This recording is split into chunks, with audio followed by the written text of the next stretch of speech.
But I want to officially close out this part of BeanCon 24, and we are going to hand this over now to Beans is How to have a stakeholder gathering. And I think, Paul, if I'm correct, this is going to be open for anybody to stay and listen. Everyone's welcome. So we can just stay in this room, and I'll turn it over to you. And you guys are free to exit. You don't have to sit there. Thank you. But before I close out, since this is the end really of BeanCon 24, we don't have our full audience here, but I also am surprised that so many of you came back and are here with us and not on the beach, and I really thank you for that. I just want to leave you with a few thoughts as we close out BeanCon 24. You can really see a difference in the last year in this sort of arc of progress that we've made. And what I'm seeing is that this really takes all of us and so many different sectors and so many different segments, and we're all kind of fitting into our piece of the puzzle. And I really love seeing it.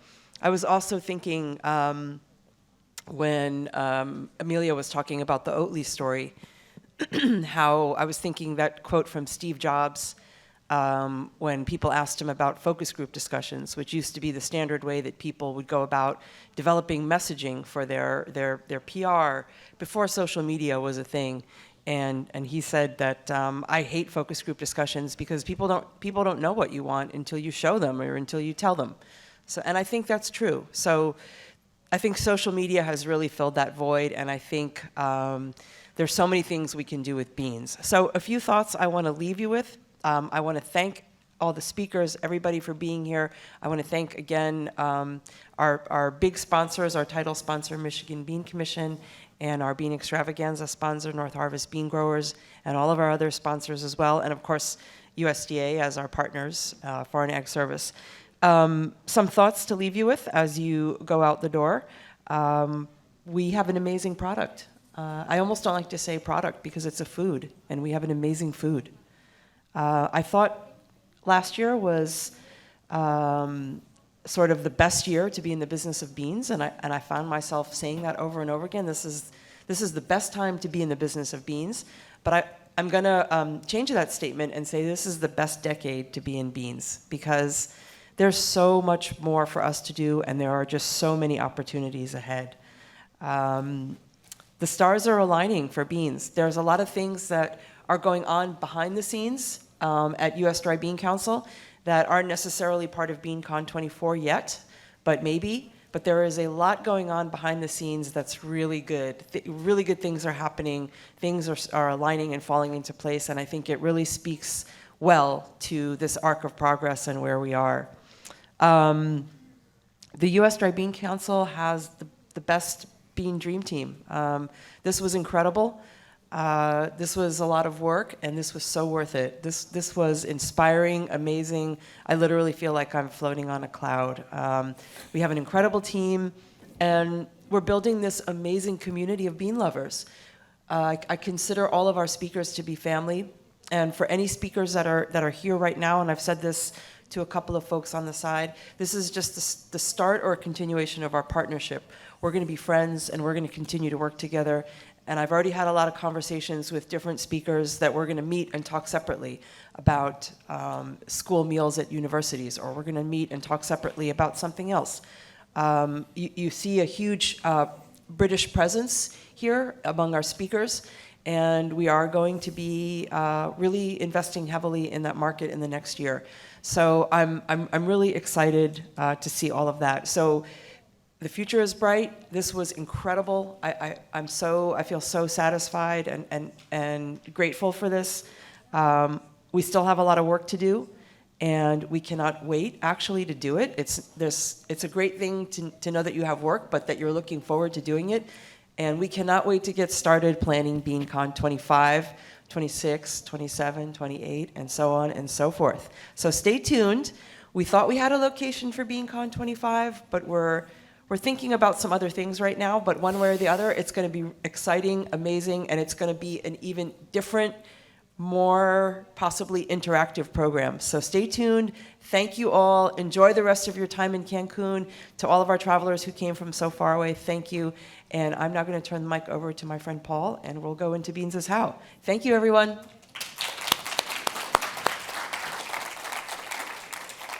Thank you, Rebecca. This is working.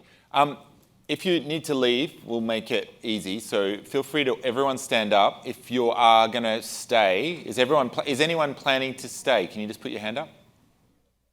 Okay, because I might get you to move a bit closer. Is that all right? So we can actually see each other's eyes, because this is going to be a little bit more interactive. So maybe if you move here somewhere, just move forward, and then if people are leaving, they can disappear. And I also just need to check if people want translation still, because if you do, that's fine. If not, the translators are able to leave. So we'll just gather people, and if we say yes for translation, yes? No? Yes? Okay, we do want translation. Great. I just wanted to check.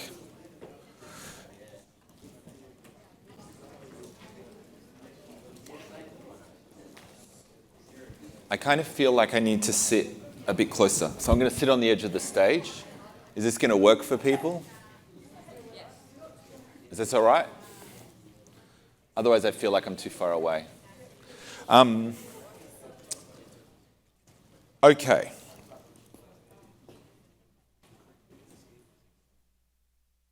So I've got a little bit of a quick agenda for what I wanted to go over, but I wanted this to be, some people have heard, we've talked a little bit about beans is how and what it is, but some of you maybe have questions, and there's people in the room that know more about beans is how, and there's people that are kind of new to it, and so we want to kind of find a way to get everyone up to speed as to what are we trying to do, what is beans is how about, and how can you be involved. And then hopefully that will spark a series of conversations. I'm aware I'm also in between you and the sunshine. And if you're living in Europe or North America or somebody north, it's very valuable. You need that vitamin D. You can get your mushrooms and put them out there and take them on the plane with that vitamin D. Isn't that right, Alice? Yep. And take that vitamin D back, but you can also get some through your skins.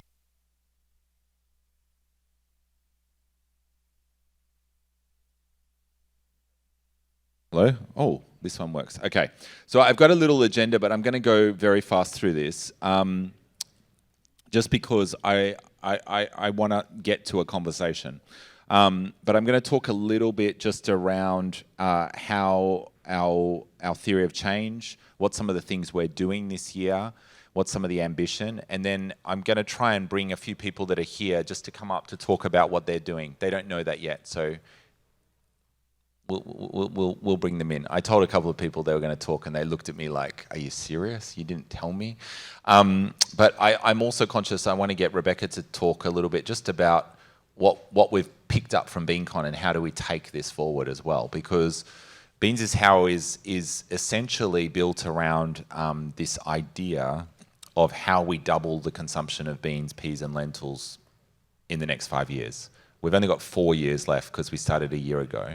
So it's by 2028. And the idea is this is not going to happen unless everyone is doing something, and everyone cares about beans, but everyone's not necessarily working together or thinking together about how they're contributing to that bigger goal. And what we need to do is work out how we can all join forces so that the effort we're putting in is amplified and that we actually think strategically. And if you look at the examples of other categories, when they've done that, they've been able to break through and have a real moment. And I think as Rebecca said, the wave is building, but I don't think it's at its peak yet.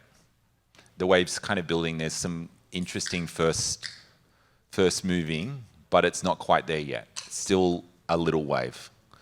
So in order to move through time, I was going to get people to introduce themselves. There's too many people.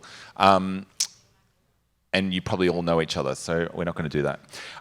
Let me just jump in to the Beans is How theory of change. And why I want to tell you about this is because it was really important for us to think about, it's all well and good to claim, oh yeah, let's double global bean consumption. But if you don't have a plan, then you're planning to fail. You know, you just aren't going to get there. So Chelsea and Alison were very instrumental in doing the research for this, and then people like JC and Eve and many others were a part of the science innovation group that really kind of advised and fed into this. And so we looked globally around the world at how we did that, and we brought in experts from across the sectors.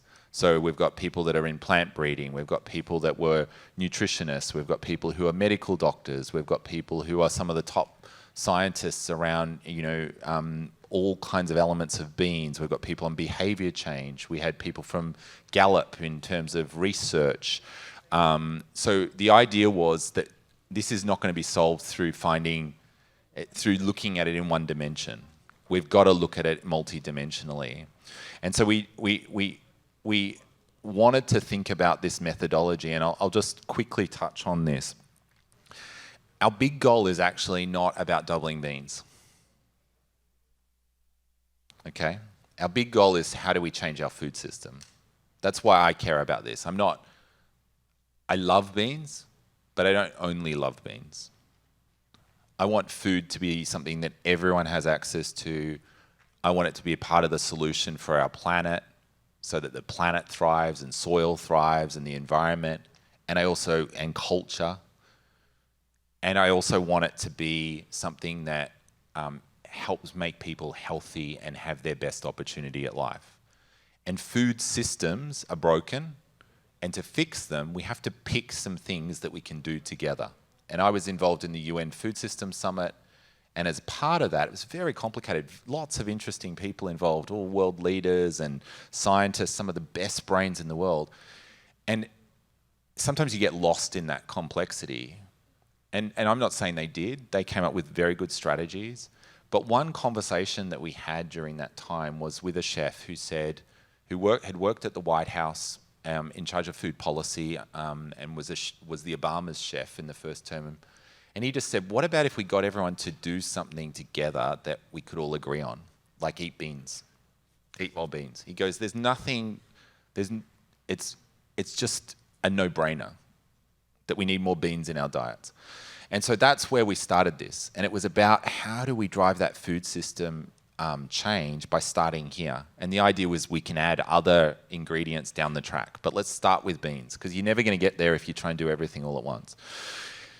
So the thinking then was how, if we're going to do that, and we focused on consumer demand, because my assumption is that if we get the consumers, if people want to buy beans and they're demanding them, there's really smart people that many are in this room, people like Tim at the back will get going and get organized, and they'll meet the demand. And so I've checked in with different groups, and they've said, yeah, we can work on that. It's not going to happen in 1 year, but we can get there in 5 years to double that. And so that was the approach. And then it was like, how do we think about the value of beans, and how do we think about how we also make beans more visible, accessible, and desirable? And so it was looking at how do you show that value in the policy space, but then also how do you get the stakeholders, the champions, really talking about it? Because that's the sweet spot. It's finding both spaces. Because what do people that set policy care about? It's often political. They care about what people are paying for, what people are voting for, and so they need that buzz. So they need to know beans matter, or people are talking about them. And when people are talking about them, then they go, oh, let's think about what we can do to sort that out. So this was kind of the way in starting to think about it. And then the idea is that if we're successful with those things, we double global bean consumption, and then we have a successful model that we can go as the bean community out to other communities to say, here's how we did it, let's help you. So it might be seaweed, it might be millets, it might be some other category out there that we can go and teach, and we can learn from. So that was kind of the idea. We then had these impact pathways, which I've shared, and so it was around this incentivizing the demand, and then creating an enabling environment. And so looking at both things, both as being critically important.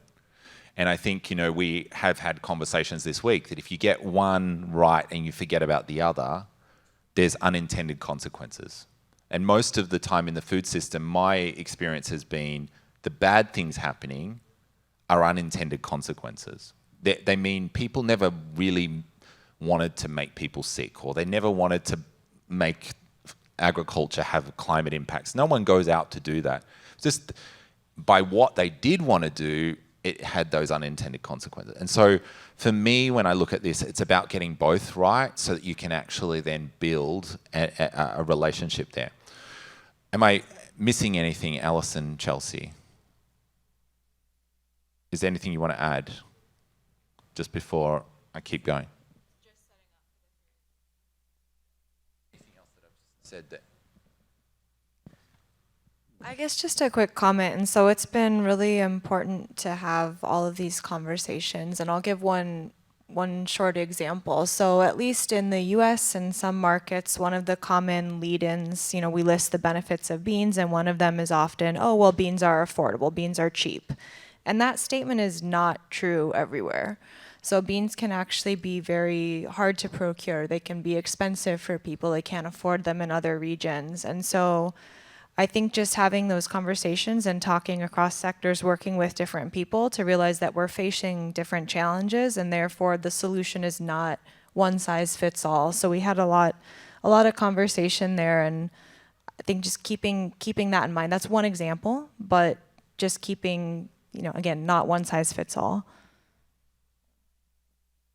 Yeah, and I think we did a series of stakeholder interviews in which to kind of come up with these impact pathways. Actually, we had more than these, and we distilled them into these 2 buckets, if you like, because we thought that, as we talked to yesterday, you can't just create demand without having the farmer, the seed producers, the kind of missing middle, as I say, the canners, and all of those are absolutely critical, including kind of policy.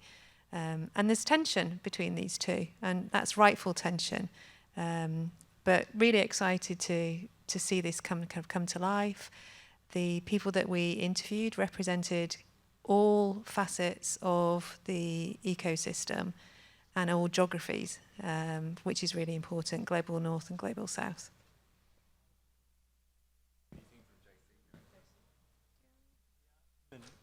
I think, again, means is how being a coalition of various partners who put interests together, and I think that's helped that whatever, let's say I represented the Pan-African Bean Research Alliance and the Global Bean Program, so we have interest to not only move production, because if you consume, you certainly need to increase production too.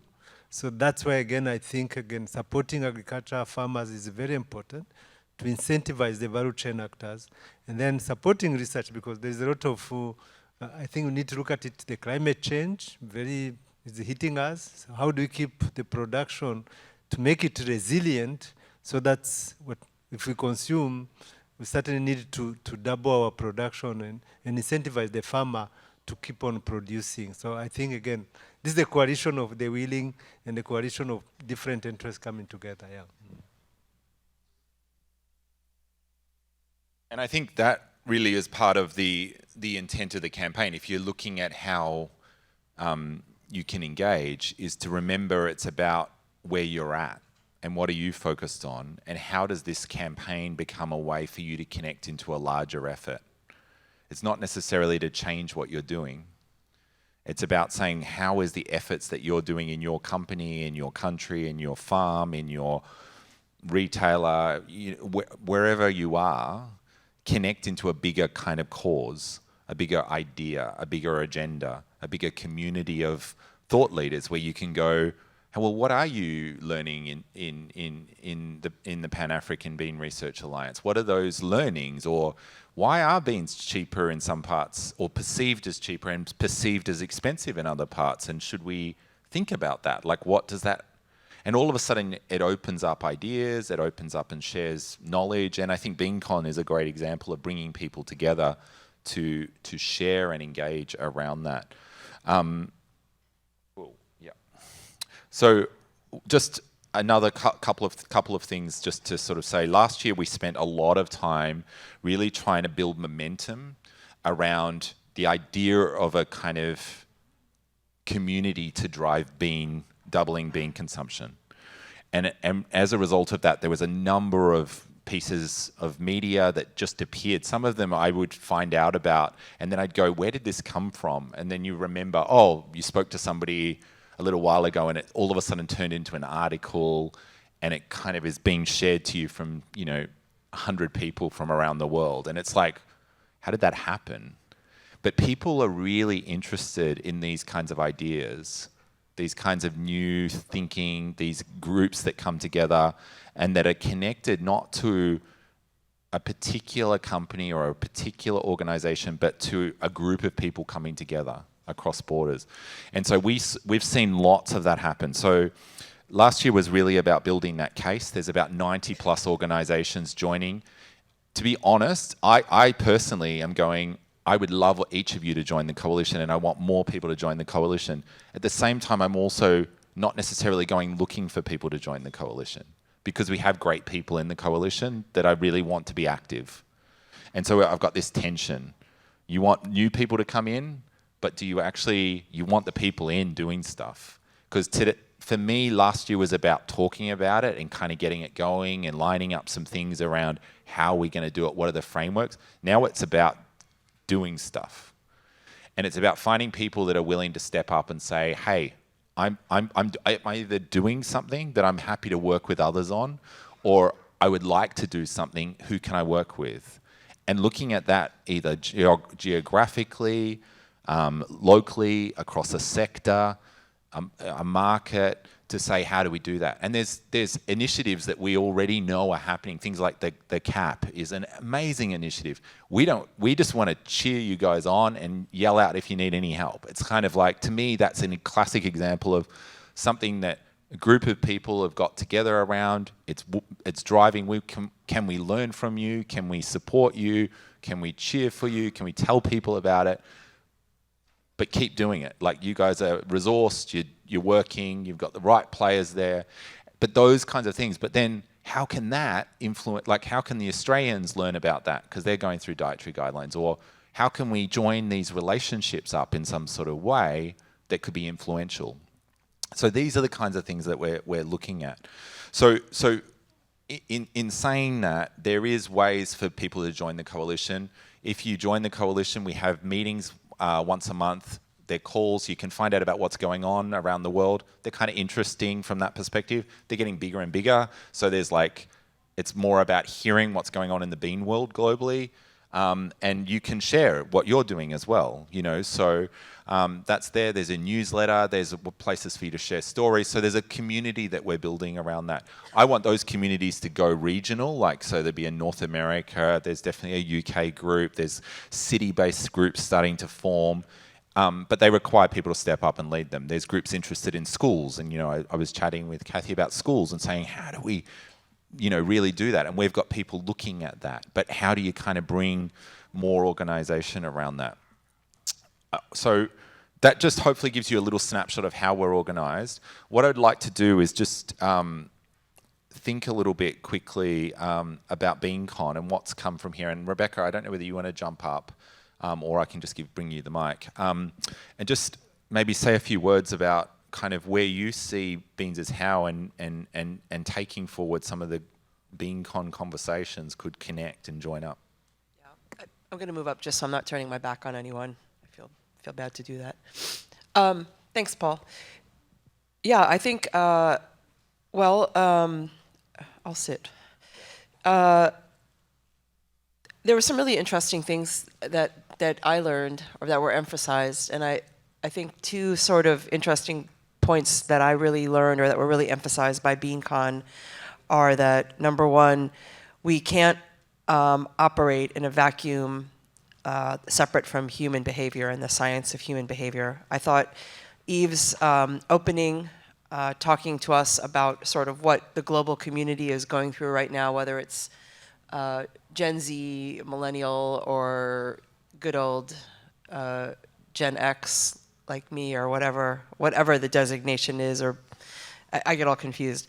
But I think we can't operate in a void that disconnects from the reality of human behavior, whether it's something that, we don't feel comfortable harnessing it because that's not our field. I mean, my field is I'm a I'm a strategist and I'm a marketer and I'm the public face of a U.S.-based trade organization that does global business. But we need to take that into consideration because it directly impacts our work. And I also think that operating without taking the realities of the climate pressures that people are feeling is also something we can't separate from. And I think that's, whether it's food systems or an alternating and devastating cycle of drought and flood. I do currently reside in Mexico, and Mexico has seen one of its worst droughts on record, and you're seeing the direct impact, which is one of its worst dry bean crops on record. So, which in turn means one of the U.S.'s best year for exports of U.S. dry beans to Mexico. So this is all connected. We can't not take those factors into consideration when we operate. So I think those are important things that we have to carry with us going forward. I think it's time for BeanCon to move out from Latin America for a little while. There's a whole big world out there, and we have some ambitious plans. We're very much thinking about Europe as our next plan for 2025, and I think, given your presence in Europe, the work you've done, the contacts and connections you have, I think you can guide us through. We were just having a really interesting conversation now, me, you, and Allison, about some of the different sensibilities in some European marketplaces that we haven't thought about as we're operating in Colombia or Mexico, that are going to be a very different reality for us when we move to Europe, whether it's the European mainland continent or whether we're in the UK. There's some very different sensibilities and considerations, and I think we need to very much join with you. I mean, we already have this sort of partnership, and we have to navigate that. And that may, in turn, define some different activities for us, different things we need to do in preparation. And so we need to get started pretty quickly. Number one, deciding where we're going to be, and then number two, making those preparations and doing some of the legwork in advance. I don't think we can just plop in to a European city and do BeanCon the way we have been doing it. And that, in turn, again, everything is connected. That sets off a sort of chain of thoughts about what we need to do. How do we need to think? How do we need to prepare? Who do we bring on board? And how do we work with you as we navigate that? So that's something I want to think about. And other than that, I think there are so many natural synergies. I do represent the U.S. dry bean industry, but there is not one of us that's not operating in a global context right now. Back a few years ago, people would always say when China sneezes, the world catches a cold. I don't think maybe that we're in a different time now. So I think if any of us sneeze right now, the world catches a cold. And that, not to talk about the pandemic or anything like that, but it's very clear that what happens in one place just catches on fire and affects every single one of us. So I think we're connected. Whether I'm U.S., I'm part of a greater global community. And the things that we do, we represent U.S. farmers, and I want to make sure that those farmers are profitable and healthy so that they can keep planting beans and growing more beans as we build this demand, because that's very important. We need to, the supply is going to be critical, and my goal is to make their exports to the world take off, and while everybody else enjoys that bean growth as well. So I need to make sure that they're, again, it ties back to the domestic in the sense that their industry needs to be healthy and profitable as well. So anyway, I could, blab all day, but I think I'm going to hand it back to you. And Thanks, Rebecca. Yeah, I mean, I completely agree with you. And one of the things that, as you were talking, that is really important to, I suppose, just reiterate is one of the first things we did when we were thinking about the theory of change was work out what are the values we want to build the campaign around, because there's a lot of choices you come. And Rebecca, you've just talked about choices and expanding. They're based on values. They're based on how you see the world and thus how you make a decision. And so we made decisions around, we want to be inclusive. Well, what does that really mean? Well, that means we have to have open doors. So we have to, it's not about big or small. It's not about cans or glass. It's not about dry or, it's about all of it. It's about beans. And it's like when you go like that, then you can go, let's celebrate the depth of all the opportunity that exists.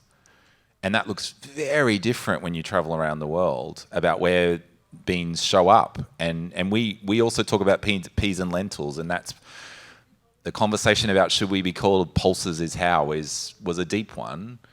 But we think we made the choice around beans is how for a reason, and it's about how we connect, and we still back that. It means some people struggle with it. It means it creates some tensions in the industry a little bit, and we have to ride that, but we want to be inclusive and open and think about that. So I just wanted to mention that as well, because as you were talking, Rebecca, I think I think they're the same sorts of principles that you're bringing in US Dry Bean Council and BeanCon definitely, in terms of building partnerships and bridges. And I think they're the things that actually enable breakthrough. They're not, you know, when you're trying to change a policy or something, if you try and do it where you hold so tight to your own angle that you're not willing to work with people, you don't get anywhere. It's about finding relationships and partnerships. And I think the thing I've taken from BeanCon is how do you build more bridges, really strategic bridges between efforts, initiatives, organizations, and how do we do that faster, smarter, and concurrently, you know. And I think, to me, if we're going to achieve this, that's where the magic is. And it requires people. It requires people that relate to people, and a community and a network.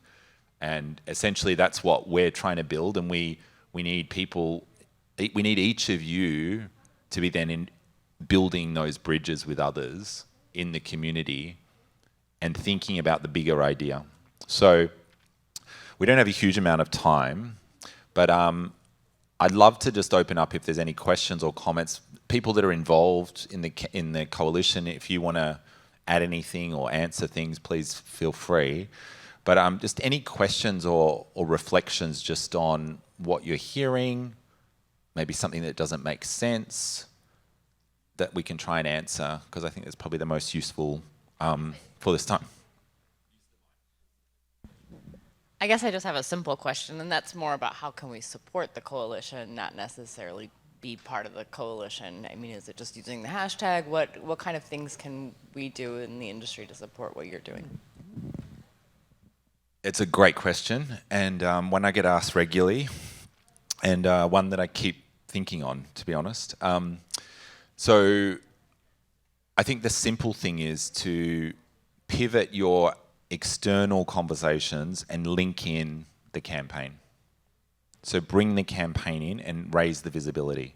Because the more that people see people working together, the more they feel like they're missing out on something. And so that could be, if you're a retailer, it could be bringing together all your beans into some sort of like front of shelf product, something. It could be on product. It could be, I've seen tons of products here. There's people that have products. Put something on your product. Let's talk about what that looks like. I know in Mexico there's a company that's put a QR code and the logo of the campaign on all of their sacks of dry beans. They came very early on in the campaign and said, could we do this? And we said, sure.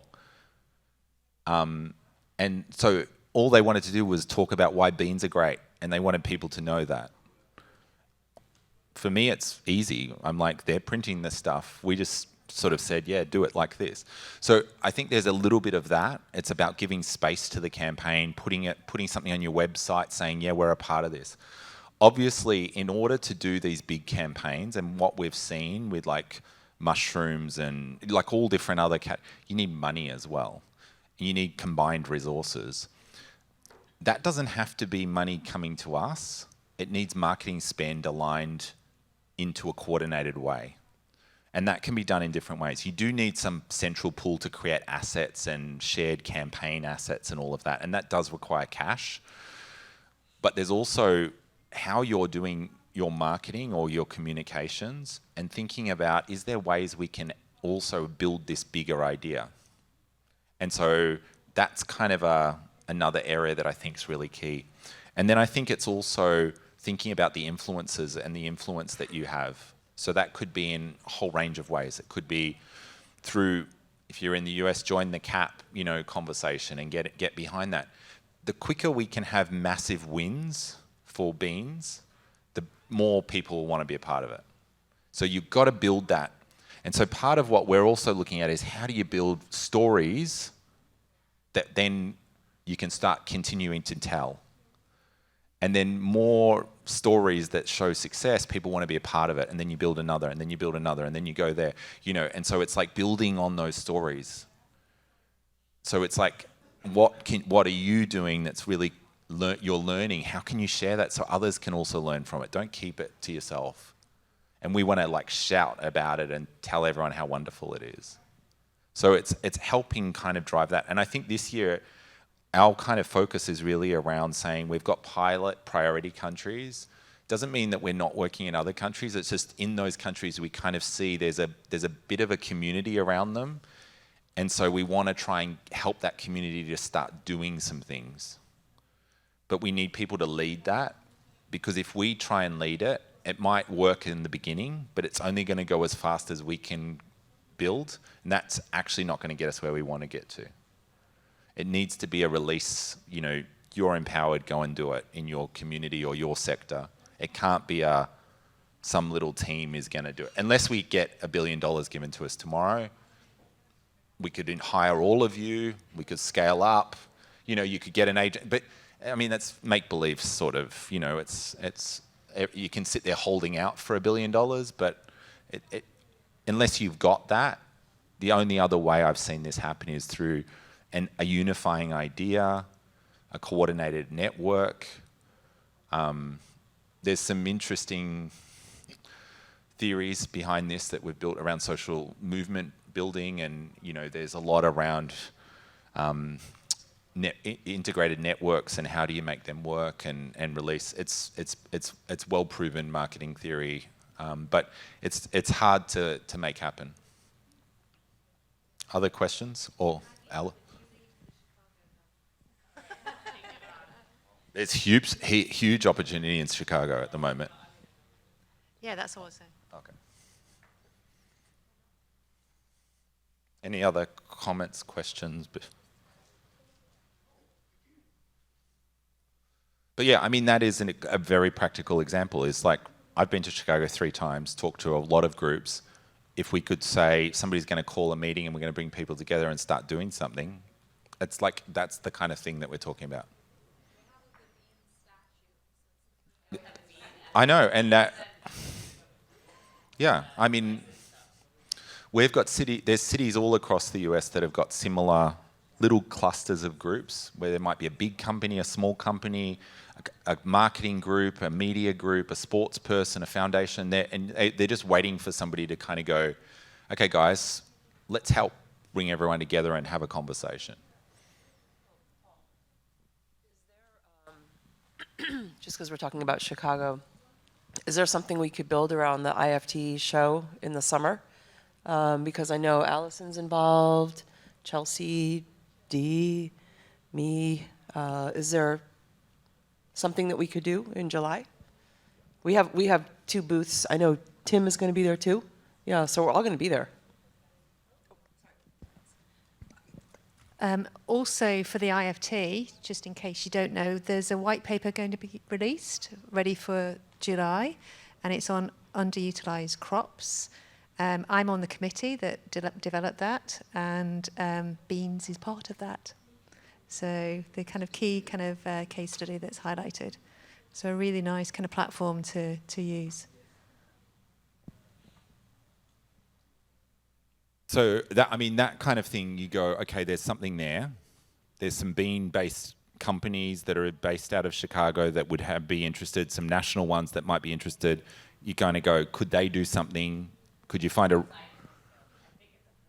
you find a food, and then you go, okay, what about restaurants? Could we do a beans on the menu in Chicago? How do we do that? We need a small amount of money, hire a PR company in Chicago, or I know some people that know the chefs. You could get 50 restaurants putting bean dishes on the menu over the month, do some PR around it. You know, like, it's that kind of level of just simple coordination. We could say, okay, what school groups are there? Is there a school curriculum we could drop into Chicago over that month?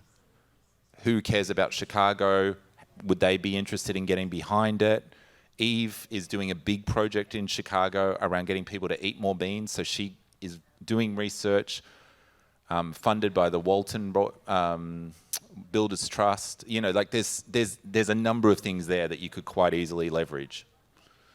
So I think to me it's a coordination, and then saying, what do you need from us? And we can then work out how we can support. You know, American Pulses might be able to get involved and support. We're doing a similar thing in March in Vancouver, a university. This is just an example. Simon Fraser University they've got a lot of relationships in British Columbia. They're bringing together a group. They say, we'll host a meeting. They're bringing in Simon Fraser Health. We're going to bring across Canadian Pulses. We're bringing in the city. We're going to look at how do you think about working together to coordinate something in Vancouver and British Columbia around people eating more beans. And they're like, we'll get Compass there, we'll get all these other brands there. You just show up, talk, and then leave it to us, and we'll go away and find the resources to make it happen. And that's the kind of thing we want to do. Because I think if we can start doing that, then you go, oh, well, Vancouver did it better than Chicago. You know, you start getting this kind of like a little bit of, how do we learn what they did? Why did they get that done? Oh, they used a hospital. Hey, could we think about a hospital? How do we do meals? You know, and this is then starts to become a conversation. You go, oh, well, where are the farmers in that community? How do we bring them in? How do we, you know, do that? And so, there's a lot of marketing ideas that we've already got decked up with all different ranges of budgets from, you know, a couple $100,000 to millions. And there's some of them I think are really, really good. Like they're able to be taken, but they're really, really good ideas about kind of pushing beans out there in a different way. Yep. I wanted to ask a little more. Is Alice still here in the room? Alice? Okay. No, the computer is. Okay, well, anyway. She is. Alice is here. Oh my God, I just said your name and you showed up. Said 3 times and I arrived. That is incredible. Hello, how may I assist you? That was amazing. Okay, good timing. Well, you mentioned yesterday that you were sitting at a table with Martin. He's right there. And I am interested in this, the farmer-chef connection and where that could take us. And I'm wondering, is that something else we could think about? I don't know how, where. We tried to do something like that with the Culinary Institute, but let's ask a celebrity chef what she thinks about that. Yeah, so one of the initiatives that the growers have in Australia is that they do farm tours for influential chefs. What that then does is it generates UGC, that user-generated content, but it also gives the chef a reason, like a heart reason, to connect with your produce, and they will be much more likely to use it because then that's a story that they can convey to their waiters, their hosts, to their kitchen, and they can continue that story into their menu and to the consumer. So that is like a really easy, like essentially B2B that becomes a B2C. And I think that's a really worthwhile investment for growers to have, because the other thing that happens is it's a dialogue. You know, Martin and I had that conversation and he was telling me about black-eyed peas, which in Australia we don't really use. I'm going to go home and cook black-eyed peas, but Martin's going to go home and research bean byproduct as a packaging, you know, option, because that's the conversation, because that's how my brain works, you know. So it's like, always, I think that's why it's important to not operate in these little silos. And it's also important to recognise that your stories are really exciting to us because, yes, we're always looking for content, but we are obsessed with food. And understanding where food comes from is exactly why we got into this game. So if you make that really easy, you facilitate a day-long tour where you visit 3 different bean farms, 3 different crops, 3 different kinds of growers. Maybe you visit a processing plant that's using one of those brand new machines. All of that stuff is really exciting for us. And, you know, you just never know where those conversations will take you. Yeah, I mean, I know in Italy we've got a chef and they've created a whole adopt a farmer model where they adopt farmers. Chefs are invited to adopt a farmer and then take a piece of like a crop or an ingredient, go and visit where that comes from, but then also create a dish framed around that farmer. And the farm, like I went into a restaurant, Michelin star restaurant, middle of Rome, sit down at the table, and the farmer's eating next to me. She goes, check this out. This is the guy that grew it. He just happens to be here on a date with his wife. And like those relationships are amazing because then there's a real connection and there's a value addition and there's a relationship, which then you can leave because it might not go anywhere or it might go somewhere. Because that farmer will then have a direct line to say, hey, I just developed this. You should get some of this. And all of a sudden they then go, oh, of course, yeah, I really want to try that.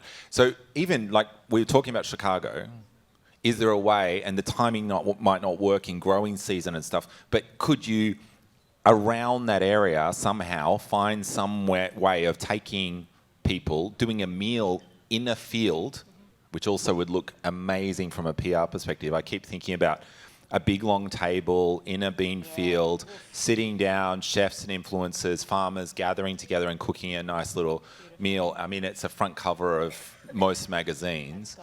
And then having that happen a month before or something so that you can then take it back and put it in your restaurant and have that kind of conversation. So it creates that, you're creating those bridges and those relationships, but you're also adding value on both sides to really kind of help develop understanding. And it is about understanding. It's like, how hard is it to be a bean farmer?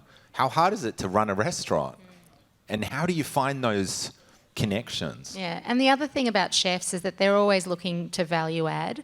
So, for example, you might have a conversation with a chef who's then using your produce in a different way and using the byproduct in a different way because zero waste is such a priority now for cooks. So they might say to you, hey, that bean water that I'm using, that's actually stock and that's actually delicious. How can you optimise it? Hey, that if you are in the canning arena, chickpea water, aquafaba, is one of the most precious commodities when it comes to vegan cooking because it's an egg replacement. So how can you make that byproduct work for you so that you're optimising your bottom line and also, you know, telling that zero waste story? Close that loop. I'll give you back the mic. No, it's fine. JC. Yeah, maybe I just want to add to what both of you are talking about.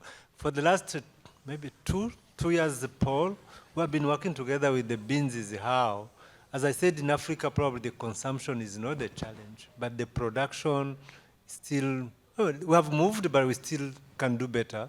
And what I have found from Paul is the demystification of beans in the middle class and others as well.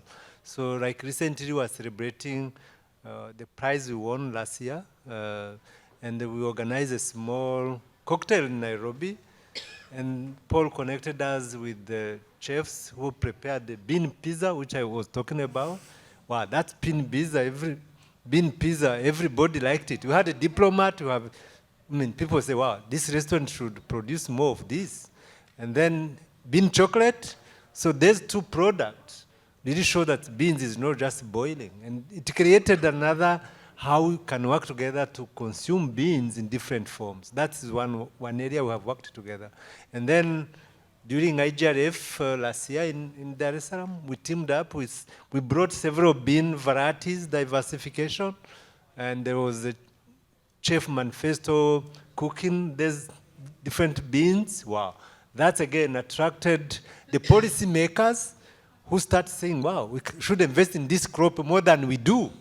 So this is how the coalition works. We have interest to increase productivity. Now we also demystify beans as the poor people's food.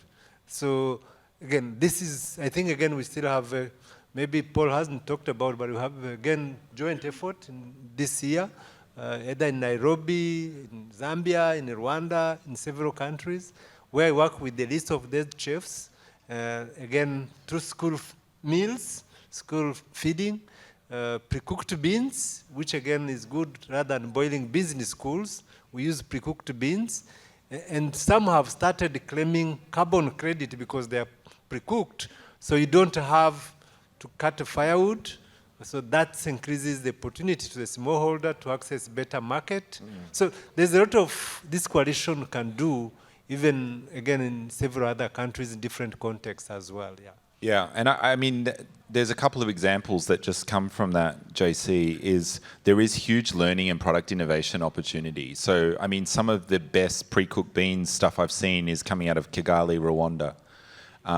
You know, using steam and getting carbon credits and creating like really entrepreneurial businesses around beans. There are events like the African Food System Summit this year in Rwanda. People could come and, you know, we could organize a bean tour. Beans, it's the highest per capita consumption of beans in the world is in Rwanda. And so like there's these kinds of learning opportunities I think that happen as well. We took two chefs out into rural Tanzania and they met with Maasai communities that were really impacted by food security. We went to a school. None of them were soaking beans. They were boiling beans for 8.5 hours under firewood. They didn't know. They thought we'd brought magic when we said to them the next day. The chefs are like, did no one soak these beans? They're like, what do you mean? The next day we called ahead and we said, please can you put the beans in water and we'll see you in the morning. The day before we started at 8, the kids got fed at school at 3:30, 4 o'clock. The next day we arrived at 8. By 11, everyone was sitting around looking at each other going, what do we do having lunch at this time? Because everything was cooked. And they're like, what's going to happen? Their chief from the Maasai village came up and he said, I'm going to go village to village and share this important news about soaking beans, like just putting the beans in water. And if you look around, all the firewood's cut down. People are walking miles. So these simple, and this was 2 chefs, one who's a fine dining chef who has South African Airways first class. He has restaurants in Johannesburg. The other is a chef who works with lots of indigenous ingredients in South Africa. They were both coming into Tanzania.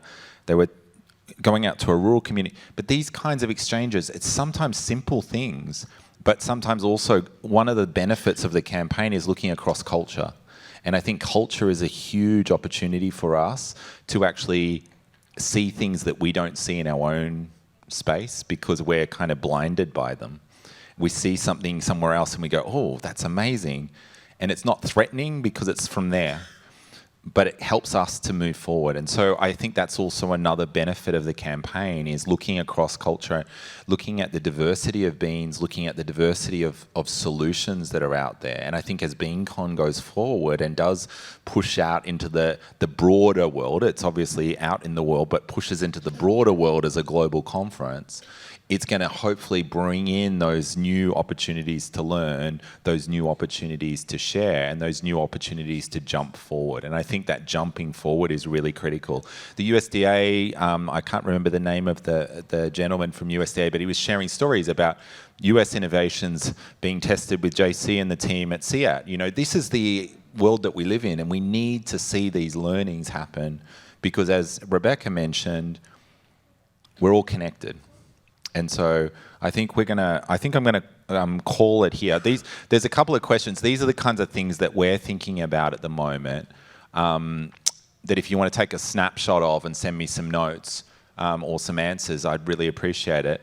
But yeah, like this is the kind of stuff that we're thinking about. We've got a team, Kristen, Emily. There's a whole team of ours based around the world that work on a range of things, including Beans is How. We also do a chef network in 90 countries and a range of other activities. And then there's an ecosystem of partners that have been involved in the coalition that are keen to work on this. Many volunteering in different ways, available to consult on this. If people want to or have budget and they want to move, we can connect dots. But we would love to see how together we can come back to BeanCon 25 and share more practical examples of things you've done. I'd love to get on the agenda, Rebecca, people that have gone away from here and done stuff that they can come and tell people about. Tell us what happened in Chicago. Tell us what happened in, taking chefs and farmers and connecting them together. Like, I want that photo of on the farm and then in the restaurant. You've got to get both sides. So for me, I'm going to close it there. I think the sun is still shining, I hope. The beach is calling. I don't know, Rebecca, whether you want to say anything final. But eat more beans. Eat more beans. And yeah, consider follow on along. I have got the QR code. If you haven't listened to the podcast, you need to listen to Chelsea talking about beans. But there's also a number of others going on that podcast, and we are building more content. We're looking at doing that. So getting people talking about beans. We want to hear all different types of stories about beans. So if you've got a story, let us know and we'll see what we can do. Perfect. Thank you.